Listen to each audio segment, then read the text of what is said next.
Now, many of you are familiar faces from our program yesterday. Er zijn hier veel bekende gezichten van ons programma gisteren in Den Haag. It seems like the spring is finally coming. Het ziet ernaar uit dat de lente uiteindelijk gaat komen, toch gaat komen. Just have to wait. We moeten nog een beetje wachten. Okay. So I thought we could start with a verse from chapter 7 of Bhagavad-gita. Dus wat we vandaag bespreken is een vers van hoofdstuk 7 van de Bhagavad-gita. Om Namo Bhagavate Vasudevaya. Om Namo Bhagavate Vasudevaya. Om Namo Bhagavate Vasudevaya. Om Namo Bhagavate Vasudevaya. Om Namo Bhagavate Vasudevaya.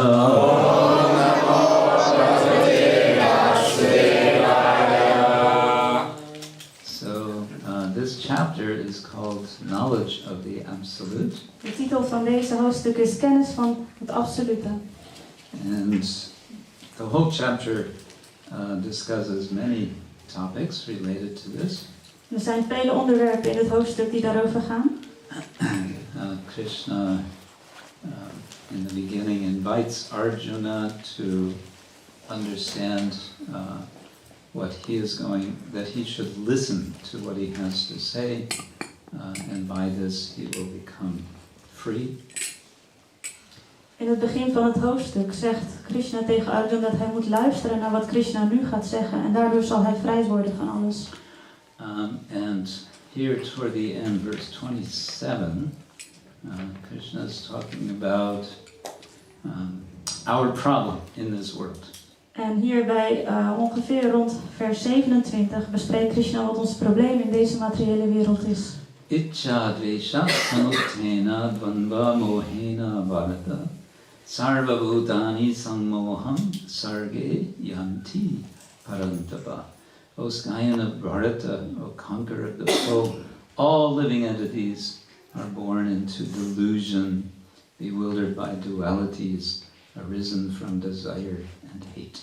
De vertaling van deze vers is: O afstammeling van Bharata, O bedwinger van de vijand, alle levende wezens worden in verblinding geboren, verward door de dualiteiten die voortkomen uit verlangen en haat.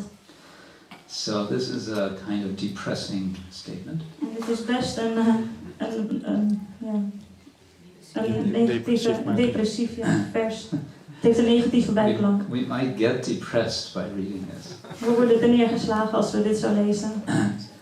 But it's stating the facts. Krishna is telling it like it is. Maar Krishna geeft het weer zoals het is. Het is zoals het is. And it's a starting point for overcoming the problem that he's describing. En het is het beginpunt om alle problemen die hij nu gaat bespreken, om die te overkomen. One interesting thing about this statement is that he says the condition is there from the very beginning, the condition of being in delusion. Het interessante van deze bewering van Krishna is dat hij zegt dat onze conditionering in deze materiële wereld er vanaf het begin al is. In the Christian tradition, they have the idea of original sin.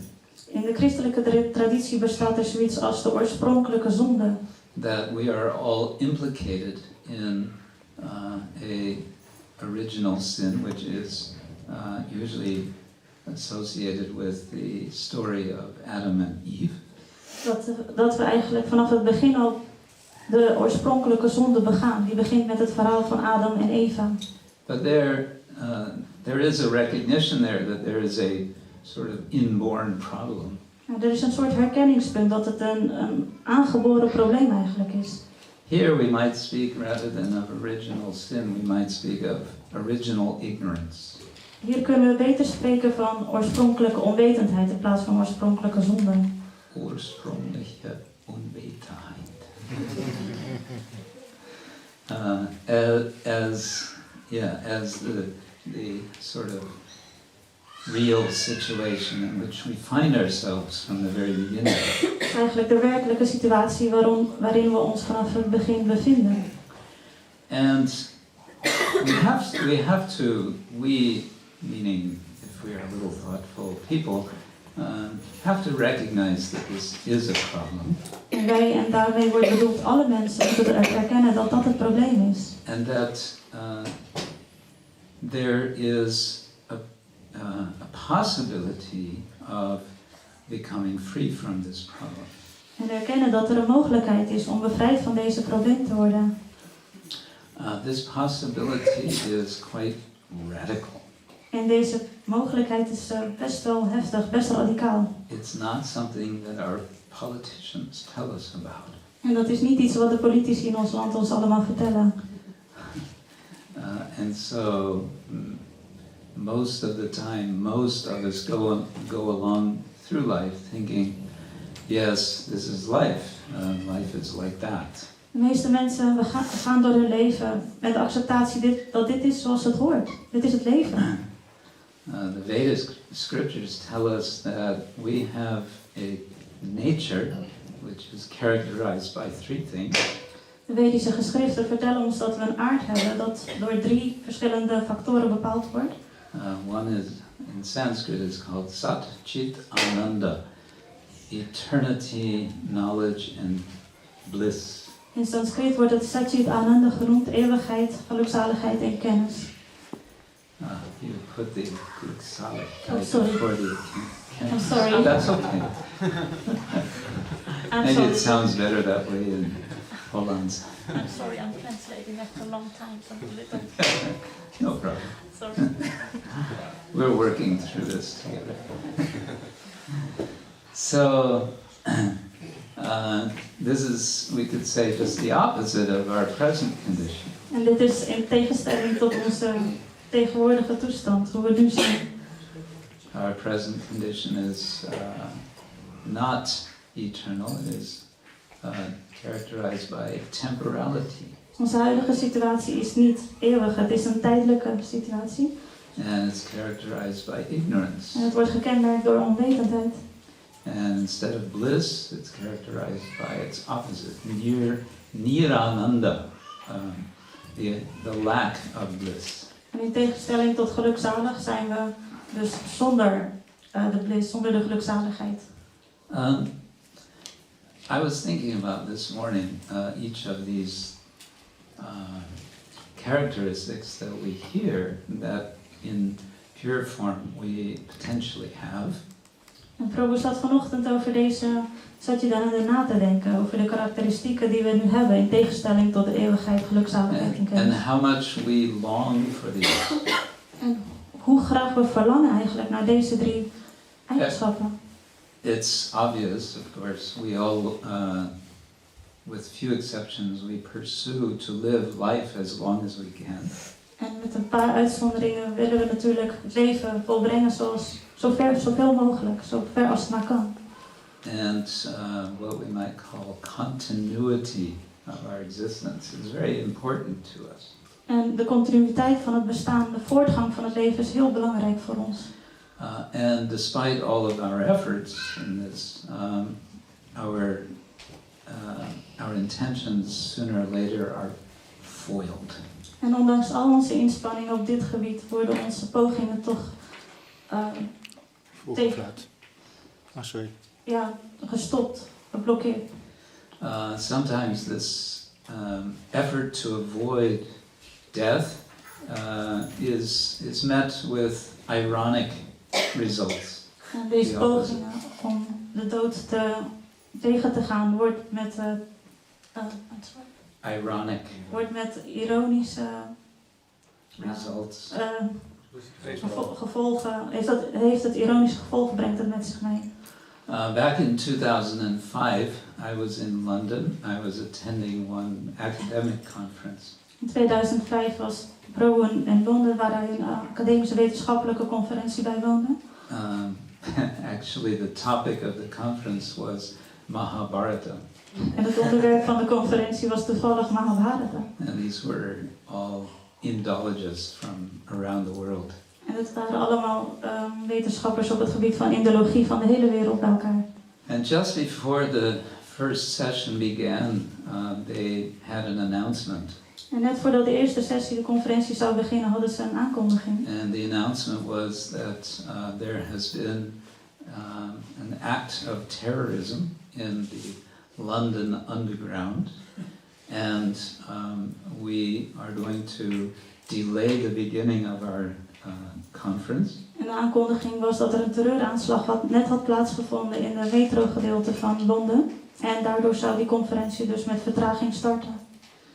So that if you wish, you can contact your friends and relatives to reassure them that we are all okay, because they may be worried about you. Zodat mensen ruim de tijd zouden hebben om hun vrienden en dierbaren te bellen, om hen op de hoogte te brengen dat alles goed is met hen daar. So of course it was a very sad event. I believe some people were killed, and also there was simultaneously something in a bus, an explosion, that same time.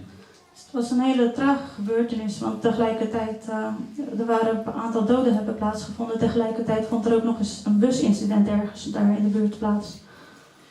And one consequence of this event was that for some time afterwards, many people in London decided not to use the underground, but rather to use bicycles.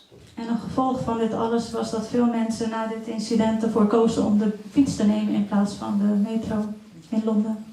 Which might in general be a good thing. En dat is zeker wel een goed iets.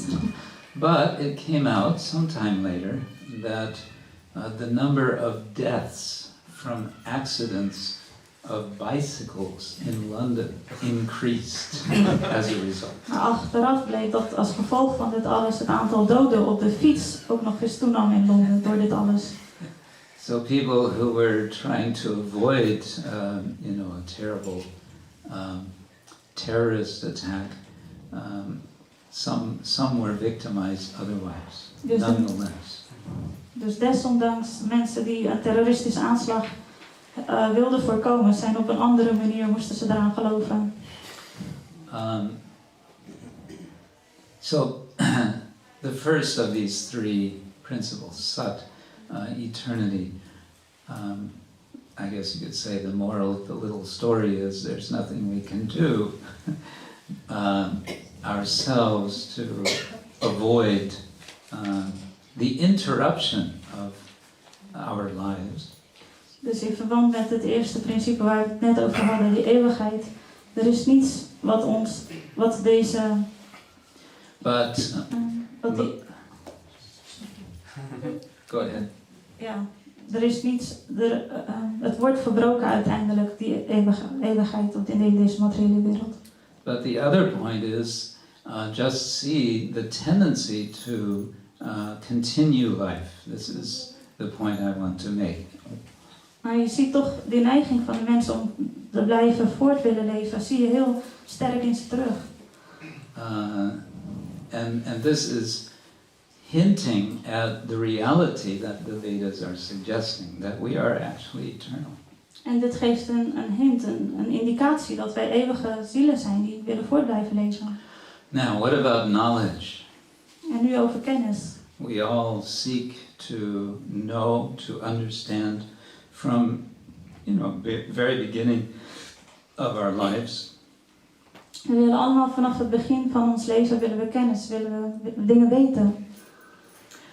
Sometimes the information that we get, despite our best wishes for proper knowledge, is inaccurate.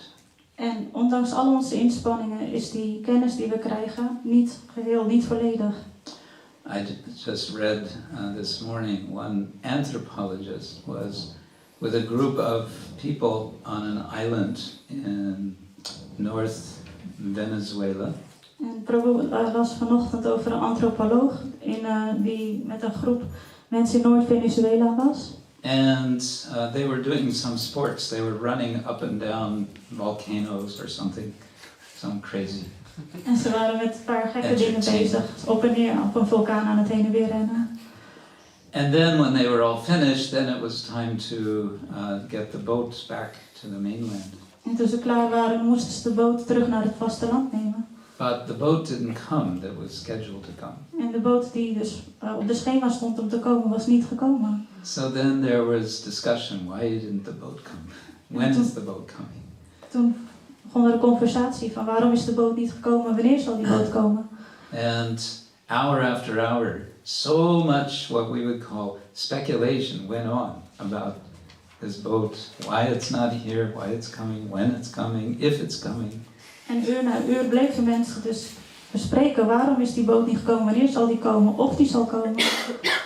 And this anthropologist wrote afterwards his reflection about this phenomenon of all these people hearing rumors and then spreading the rumors. Even they themselves had no idea whether it was true or not. En de antropoloog gaf later zijn visie op dit alles, hoe mensen meningen hoorden en hoe ze dat doorvertelden. Ook al hadden ze zelf geen enkele mening erover. Ze vertelden gewoon door wat ze hoorden. And he came to understand that all this was happening as an effort by these people who wanted to get off the island to have a feeling of reassurance and a sense of community. En hij gaf zijn mening dat het is omdat mensen een soort zekerheid wilden creëren. En daarom bespraken ze constant dit onderwerp. Dat gaf hen zekerheid. I think this is interesting. He was saying that they didn't know what was. He said they never found out actually what was going on with this boat, why it was delayed. En ze hebben er nooit kunnen achterkomen waarom die boot nou werkelijk vertraging had. But so much rumor was going on around the island about this boat. Maar zoveel geruchten gingen de ronde over die hele eiland, over die ene boot. So they were getting a kind of knowledge, but it was misinformation all the time. Ze kregen dus een bepaalde vorm van kennis die dus werkelijk geen kennis was.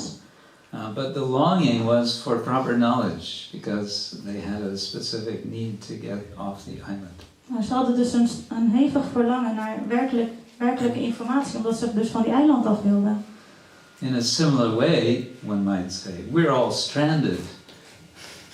Op dezelfde manier kun je zeggen, zitten we ook op een eiland vast. And we've all fallen for the rumor that we can just settle here where we're stranded.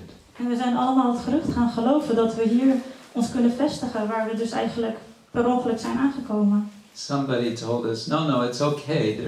There's no getting off this island. You just stay here and be happy. Iemand zei, blijf maar lekker hier, je kan niet meer weg, weet je. Wees hier gelukkig. And we believed it. En we zijn het gaan geloven.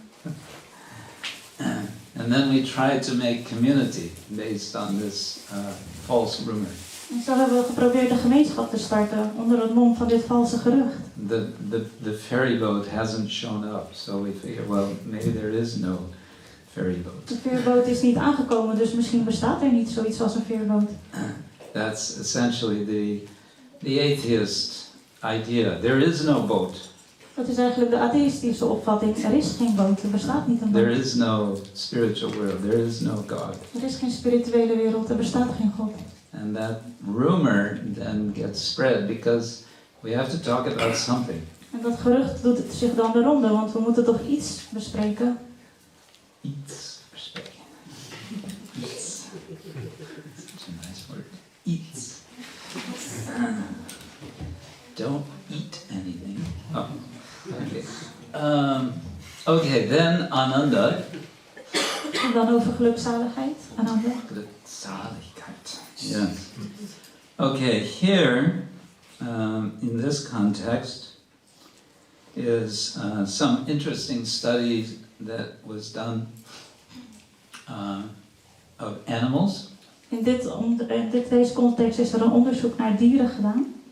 It's been seen, actually it's not a new thing, but one author collected stories about animals who grieve. Het is niet iets nieuws, maar een onderzoeker had gekeken hoe dieren zich hun verdriet uiten. Everyone knows that elephants will grieve for a fellow elephant's death. Vele mensen weten dat een olifant verdrietig zal worden als er een andere olifant van zijn groep de dood vindt. Years ago I was in Edinburgh in Scotland and we went on a little tourist tour. Jaren geleden was Prabhu in Schotland, in Edinburgh, en daar ging hij op een toeristische tour. In one place they took us by one cemetery and they mentioned a famous grave in the cemetery. En ze werden meegenomen naar een bepaalde begraafplaats. They said that the person who had died at this place was attended by his dog for the next, I think they said 14 years. En degene die dus daar gestorven was, die had een gezelschap van zijn hond voor 14 jaar bij zich. For the next 14 years that dog lived at that cemetery, at that plot, just staying right there at that particular grave. Dus de hond heeft 14 jaar na de dood van zijn baas nog die plek op de begraafplaats bewaakt, bij zijn baas gebleven. So we all have experience of grieving. If someone dear to us leaves the world, it is a great loss for us, and we experience it as a great pain. Dus we hebben allemaal de ervaring met verdriet. Als een dierbare ons verlaat, dan hebben we grote pijn ervan. So we may reflect on this. What is the opposite of that? Dus we kunnen erover nadenken. Wat is het tegenovergestelde van dit alles? Well, we all have experience of joy. We weten wat vreugde is, daar hebben we ervaring mee. Especially something nice happens which we don't expect. Vooral als iets leuks gebeurt en we verwachten het niet. Or there is some festivity that we feel uplifted by. Of er is een festival, een feest waar we ons door blij voelen. Just a couple of weeks ago in India was celebrated in addition, or on the same day as Gaur Purnima, they celebrate Holi. Een paar weken geleden in India, op de verschijningsdag van Heer Chaitanya Mahaprabhu, is het feest van Holi ook gevierd, dezelfde dag. Do you celebrate Holi here? Vieren jullie Holi in Nederland? Yeah. You throw colors all over the... Gooien jullie kleuren op elkaar zo, in het wilde weg? Huh? Not so wild. Not so wild. Niet zo wild. Everything with it. Alles in kleine proporties. We restrain our ecstasy. We houden onze extase in bedwang. But this is a communal celebration of the joy of spring. Dus dit is een gemeenschappelijke viering van de komst van de lente. Which we understand Krishna also celebrates with his friends. En we hebben begrepen dat Krishna dit festival ook met zijn vrienden viert. So this celebration, where does this come from? The Vedas say Satchit Ananda. We have this within us. Dus deze vreugde in ons, Satchidananda, waar komt dat vandaan? Het zit in ons, inherent in ons. Now, all of these three aspects of the self point to what in English we would call, just very broadly, experience, personal experience. Deze drie aspecten van het zelf, Satchidananda, die wijzen naar ervaring. We hebben het ervaren. The Bhagavad-gita never uses a word that we could directly translate as experience. In Bhagavad-gita wordt er geen enkel woord gebruikt dat we direct kunnen vertalen als ervaring. But I discovered with some thinking that it actually talks a lot about experience. Maar met heel veel nadenken is Prabhu erachter gekomen dat het over heel veel eigenlijk, op heel veel plekken over experience, ervaring praat. This thought came to me one time, I think it was toward the end of 2007, I was in Hong Kong.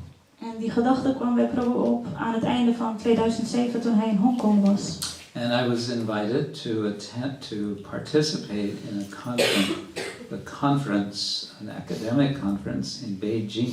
Hij werd uitgenodigd om deel te nemen aan een wetenschappelijke conferentie in Beijing. And the theme of the conference was religious experience. Het thema van die conferentie was de religieuze ervaring. And I thought, well, maybe I can speak something on Bhagavad-gita. En Prabhu dacht, misschien kan ik iets over de Bhagavad-gita daar spreken. So that's what I did.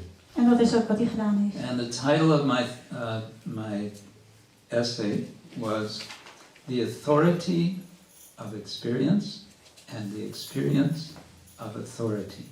De titel van zijn lezing, van zijn essay, was de autoriteit van de ervaring en de ervaring van de autoriteit. Because as I reflected on Krishna's speaking in Bhagavad-gita, it seemed both of these ideas were always coming together, one way or another. Als je terugkijkt naar hoe Krishna in de Bhagavad-gita spreekt, dus je ziet deze termen constant heen en weer terugkomen. And I came to notice that there are 3 levels of experience described, or maybe 4 in the Bhagavad-gita. En Prabhu zag dat er 3 of zelfs 4 lagen van ervaring worden besproken in de Bhagavad-gita. The first one is what's described in this verse that we have read. En de eerste is dat wat hier in deze eerste vers die we besproken hebben net voorkomt. That we experience duality. Dat we dualiteit ervaren.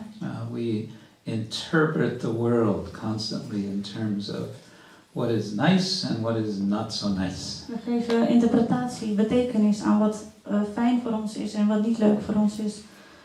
Since we've been little tiny babies, we've been taking something that we like and rejecting something that we don't like. Sinds kleins af aan, sinds we baby waren, aanvaarden we dat wat leuk voor ons is en stoten we af wat niet leuk voor ons is. And that's been reinforced by our parents and then the whole society. En dat werd bekrachtigd door onze ouders en daarna de hele maatschappij. When the mother gives us milk and we accept, and the mother's very happy. Als de moeder ons melk geeft en we aanvaarden het, dan is de moeder heel blij. And daddy gives some toy and the child accepts. En papa geeft ons een speelgoed en we aanvaarden het. And the child smiles and laughs. En het kind begint te lachen en hij ervaart vreugde. And then the daddy is very happy. En papa is heel blij om dat te zien. Oh, my child is very intelligent. Mijn kind is heel verstandig, heel intelligent. He appreciates this toy that I have selected. Hij kan speelgoed waarderen wat ik hem gegeven heb. So we reinforce that. This is good, this is not good, this is Dus good. het wordt bekrachtigd. Wat je goed vindt, wat je afkeuring en je aanvaarding wordt bekrachtigd door de maatschappij. It's extremely, deeply ingrained in our consciousness. Het wordt heel diep geworteld in het binnenste van ons bewustzijn. And that's why Bhagavad-gita is not, it's not exactly a bestseller. En Bhagavad-gita is niet bepaald een best verkopende boek.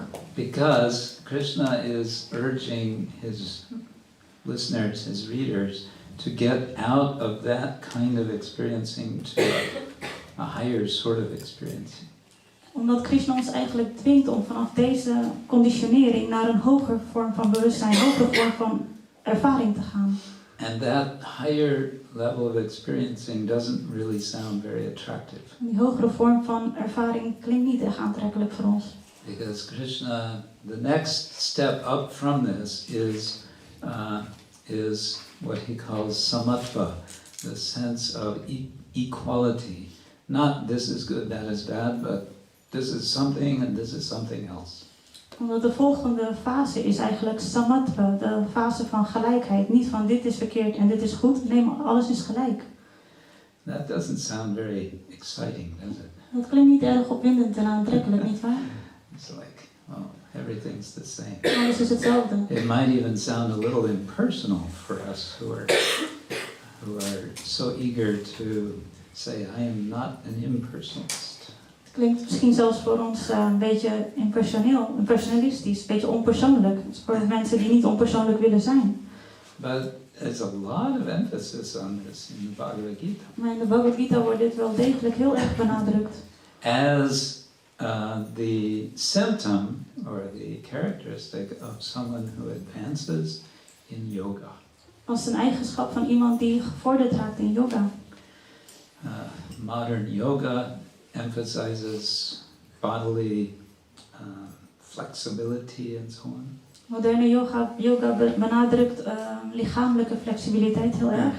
But if these yoga studios would be advertising samatva, Als deze yoga studios nou gelijkheid zouden benadrukken, they would collapse. The business would collapse within a week. dan zou die hele business, de hele zakenwereld van de yoga zou in elkaar storten binnen enkele weken.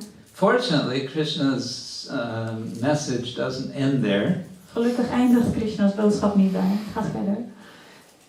In fact, already in chapter 6, he talks about how the advanced yogi experiences so much joy that he or she feels there's just nothing to compare to this. Want in hoofdstuk 6 beschrijft hij de yogi die zoveel vooruitgang heeft gemaakt dat hij een intense gelukzaligheid ervaart. Dat er verder niks hogers dan dit is. Intense gelukzaligheid.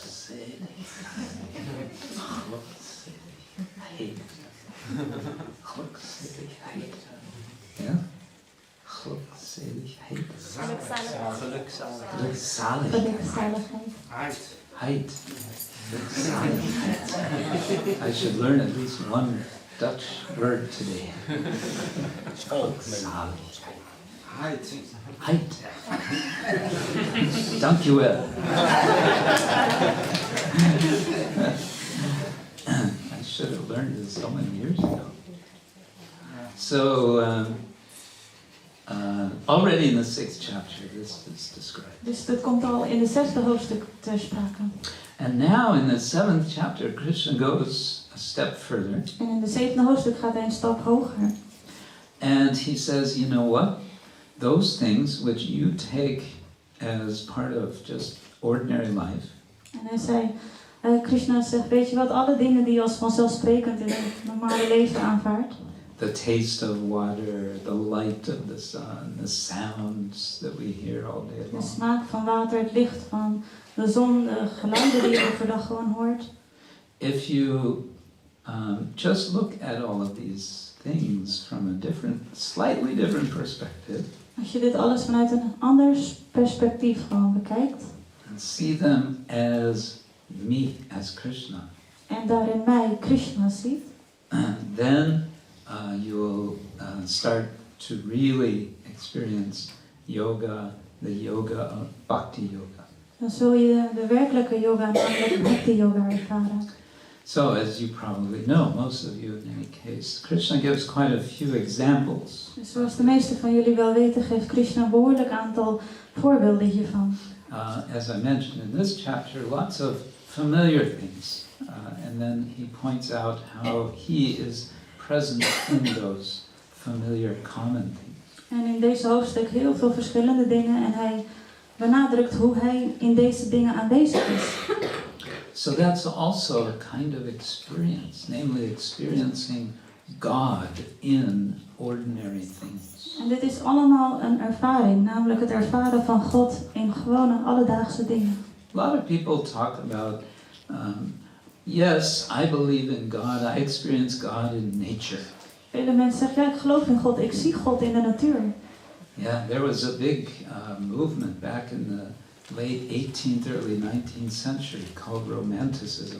Er was een grote beweging eind jaren 80, begin jaren 90, namelijk het romanticisme. The Romantics would all go out into the country and they would breathe the fresh air and look at nature and say, oh, how wonderful it is. This is God. Mensen gingen de natuur in en die ademden de lucht in en keken naar de natuur vol bewondering en zeiden, ja, dit is God. And nowadays, now that we're being so effective at trashing nature, this mood is coming back. En tegenwoordig zien we dat mensen de natuur naar beneden halen en nemen het op de koop toe. Deze beweging van toen, dat komt nu langzamerhand weer terug. But it's coming back with the idea that somehow we are going to control nature. So it's really much of the same problem that we started with here. Het komt terug op een negatieve manier, namelijk hoe we onze controle over de natuur kunnen uitoefenen. En dat is het probleem wat we hier eigenlijk in de Bhagavad-gita bespreken. Of course, the real point of all this that Krishna is coming to is there is another person the supreme person, and he's the one who's the real experiencer. Het punt wat Krishna hier wil maken is dat er een andere persoon is, de allerhoogste persoon, en hij is degene die werkelijk ervaart. And his experience is one of ananda, complete glutsaligkeit. Zijn ervaring is er eentje van complete vreugde, van gelukzaligheid. Oh, it may take a while. Which is ever expanding. En die gelukzaligheid breidt zich eeuwig uit. And which we can all participate in. En we kunnen daarin allemaal deelnemen. We actually already do participate in, but we kind of miss the point. Dat doen we eigenlijk al, maar we bevatten het niet. And why do we miss the point? Because we're so caught up in this is good, this is bad, I like this, I don't like that. En waarom kunnen we het niet bevatten? Is omdat we te veel in onszelf gekeerd zijn met wat is goed voor ons, wat is verkeerd, wat vind ik leuk, wat vind ik niet leuk. I like this person, I don't like that person. Ik mag die persoon en ik vind die persoon niet aardig. I like this political party, I don't like that political Die party. politieke partij vind ik wel goed en die andere vind ik niet goed. And on. En zo gaat het maar voort. Ad infinitum. Tot aan het einde toe. Ad infinitum, zoals in het Latijn zeggen. Infinitum. So the Bhagavad-gita is about experience, but who is speaking the Gita is Krishna, and he is also claiming to be the supreme authority. Dus de Bhagavad-gita gaat over het ervaren. Krishna ervaart en hij is degene die de allerhoogste autoriteit is. And that's why I titled my paper The Experience of Authority and the Authority of Experience. En daarom had Prabhu zijn essay de titel gegeven, de autoriteit van de ervaring en de ervaring van de autoriteit. When we have some experience, we are the authority of that experience. We're the ones who can say, this is my experience. Als we iets ervaren, dan zijn wij in werkelijke zin de autoriteit van de ervaring. Wij ervaren het. But on the other side, when we hear Krishna say, all living entities are born into delusion, bewildered by dualities arisen from desire and hate, we have to recognize, actually, he knows more about this than I do. Als we Krishna horen dat hij zegt dat we in verblinding geboren zijn, verward door de dualiteiten die voortkomen uit verlangen en haat, dan moeten we accepteren dat hij degene is die werkelijk ervaart en alles weet. And that's why it just might be a good idea to read, to study, to try to comprehend Krishna's message. En daarom is het zeker wel een goed idee om Krishna's boodschap te leren begrijpen. Krishna's boodschap. Yes. And in this way, then we can experience the real thing, Satchit Ananda. We can, as they say in America, really get a life. En op die manier kunnen wij dan de werkelijke Satchidananda ervaren. Zoals in het Engels zeggen, get a life is moeilijk te vertalen in Nederlands, maar het leven werkelijk leven. Leven werkelijk. Yes, get a life. Okay. Bhagavad-gita as it is, ki. Jai. Srila Prabhupada, ki. Jai. Does anyone have a further comment or Is er question? misschien commentaar van iemand uit de zaal of heeft iemand een vraag? I'm sort of in and out. We're rushing through on our way back to Ramadesh, but it's very nice to meet you. Prabhu zegt, hij is op weg eigenlijk terug naar Ramadesh. Het is heel fijn om hier te zijn, dus als iemand commentaar wil geven, graag. Yes. Thank you very much for this beautiful lecture. You touched on this subject about the authority of the experience and the experience of the authority. So as soul is part of Krishna, is the soul then also an experience of Krishna? Or, I mean, do we have the authority to experience also? Or is Krishna the only authority that can experience? De vraag is, wat Prabhu het over de autoriteit van de ervaring en ervaring van de autoriteit had. Kunnen wij als ziel, als een deel van Krishna ervaren? Of is Krishna eigenlijk de enige die kan ervaren als God? No, this is what I was just saying. We also hold authority over our individual experience. We are the best ones to tell someone how we feel. We don't ask somebody else, how do I feel? We know ourselves how we feel. Prabhu heeft net gezegd dat wij degene de autoriteit zijn over onze eigen ervaringen. Wij ervaren iets. Alleen wij kunnen dat weten. Een ander kan ons niet vertellen wat wij ervaren. Okay, so yeah, I understand that we as individuals we can only know our own experience, but Krishna knows all experiences. So Yeah. he's the supreme authority of the experience, Yes. right? Yeah, we could say like that. Yes, Prabhupada would often say like that. The difference between us and God is that we have experience of this body and God has experience of all bodies. Dus het verschil is dat God heeft ervaring. Hij weet wat alles wat in andere lichamen gebeurt. En wij weten alleen wat in ons lichaam gebeurt, omdat we individuen zijn. Yes. Bhagavad Kshetra Prabhu. You have different states of consciousness. So you didn't know things, but there's also a state of duality. But in that state, people also have free will. Yeah, that's one thing what I want to say. And the other state is oneness. Oneness. Yeah, and that climbs upon duality. So you have free will, you have experience that this is nice, that's not nice. Yeah. You learn from that, and there comes a state of oneness, higher state, and then oneness and love. Then that's a higher state. Dus Prabhu zegt, je hebt de fase van de dualiteit, van je vindt bepaalde dingen fijn en andere niet. En dan heb je je vrije wil, maar dan heb je een volgende fase van bewustzijn waar je één bent met God. Dan heb je niet meer vrije wil. Nee, dan heb je ook vrije wil, but then you can say, I choose you, or I make a choice, I see you as my authority. En dan je gaat overgave. Wat is overgave? Surrender. Ja, surrender to. Overgave. Ja, dat is overgave, but let's surrender to Krishna. How do you see that? That different states of... Dus It's a big topic. de vraag is eigenlijk, als we ons overgeven aan Krishna, hoe moeten we dan die vrije wil zien? And my mind is not working very well right now because I had a wonderful lunch just before this, and I'm sort of Yeah, you said I thought that to Belgium. I thought I would ask that before. Dit is dus een diep onderwerp. En And that's the other question is, yesterday somebody asked a question to you, and I said, yes, Chaitanya said the only way is chant the holy chant the holy name. Yeah. And he said, I have other methods. But is the holy name the strongest thing for Kali Yuga, or in the opposite of Kali Yuga? How is that? And you can get perfection for 9 ways. Yeah.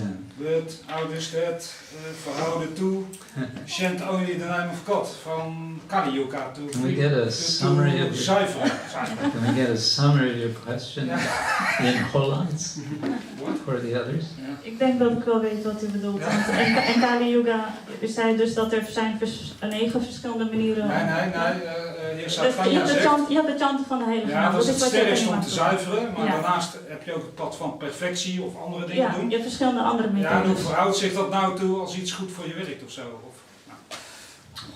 Ja. Het is ingewikkelder. Everyone's on the edge of this. So certainly the emphasis in this, also this song we sang, is that the chanting of the Lord's names is particularly powerful, especially powerful in this case. We hebben eerder die bhajan gezongen en daarin wordt al benadrukt dat het chanten van de heilige naam van de Heer in het bijzonder krachtig is. Now you may say, okay, what about Dvapara Yuga? What about Treta Yuga? Dan kun je je afvragen, en in andere tijdperken van Dwapar en Treta Yuga, hoe zat het dan? Well, one thing is I wouldn't worry about it too much because we're in Kali Yuga now. Maak je daar geen zorgen over, we zijn nu in Kali Yuga. But if you're still worried about this, you could try out chanting Hare Krishna in Satya Yuga, Treta Yuga and see how you feel. Als je het blijft afvragen, probeer het chanten van de heilige naam in Satya Yuga en Treta Yuga. En kijk hoe je dan voelt. Take the authority of your own experience. Why should I tell you?